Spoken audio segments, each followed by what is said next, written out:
Ahoj, vieš, že väčšina ľudí na Zemi už nikdy neuvidí Mliečnu dráhu?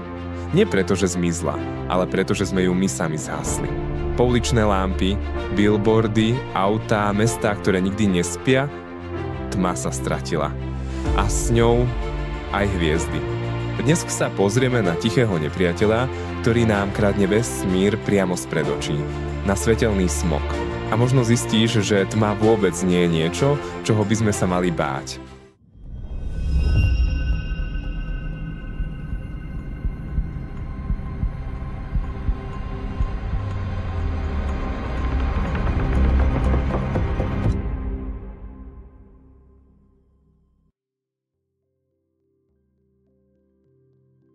Pred stovkami rokov ľudia poznali oblohu, ako my poznáme ulice. Hviezdy im ukazovali čas, smer aj príbehy. Dnes? Z väčšiny miest na svete ich nevidíme vôbec. Až 83% ľudí žije pod oblohou, kde Mliečna dráha úplne zmizla. Každý rok pribúda svetelného smogu o takmer 10%. To znamená, že deti, ktoré sa rodia dnes, uvidia o polovicu menej hviezd ako ich rodičia. Vieš, že až tretina svetla z pouličných lámp svieti úplne zbytočne? Mierí hore, do neba. Tam sa rozptyluje, odráža od vzduchu a vytvára sivú žiaru, ktorá zakrýva hviezdy. A my si to možno ani nevšimneme. Ale keď sa pozrieš zhora, zo satelitu, na nočnú Zem, planéta doslova žiari. Svetlom, ktoré nemalo nikdy odísť z povrchu. Svetelný smog neškodí len astronómom, zasahuje celú planétu. Vtáky sa strácajú, pretože ich navigácia závisí od hviezd. Hmyz hynie, pretože sa orientuje podľa mesiaca a morské korytnáčky sa rodia na pláži, ale namiesto smeru k oceánu idú za svetlom mesta. A aj my trpíme. Naše telo potrebuje tmu. Bez nej nevie, že je noc, bez nej nevie oddychovať. Astronómovia musia doslova utekať pred svetlom. Najlepšie teleskopy sú ukryté v púšťach, horách a na ostrovoch ďaleko od miest.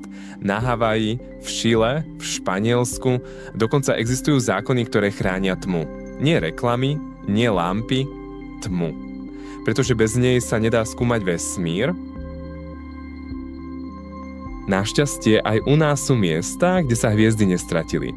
Poloniny, najtmavšie miesto na Slovensku, kde voľným okom vidíš Mliečnu dráhu. Poľana, biosférická rezervácia, ktorá má takmer nulové svetelné znečistenie Muránska planina, Veľká Fatra, Malé Karpaty, tiché zóny, kde nočná obloha žiari ako kedysi. A u našich susedov? Jizerská oblasť, tmavé oblohy. Prvá cezhraničná tmavá oblasť v Európe, Manetínska oblasť, tmavé oblohy. V Plzeňskom kraji raj amatérskych astronómov.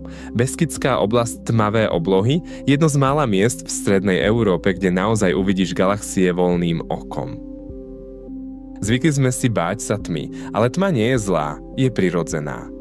Bez tmy by sme nemali deň a noc, rytmus spánku, ani ten úžasný pocit, keď pozrieš hore a cítiš, že si len malá súčasť niečoho obrovského.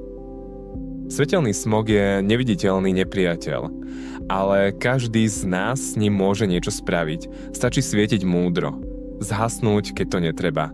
A občas nechať oblohu dýchať, pretože keď zhasneme, aby sme videli viac, možno znova pochopíme, kam patríme. Zhasni svetlo. Pozri hore. A ak sa ti toto video páčilo, daj mu like, zdieľaj ho ďalej a nezabudni sa prihlásiť na odber, aby si nezmeškal ďalšie vesmírne príbehy, ktoré máme nad hlavou.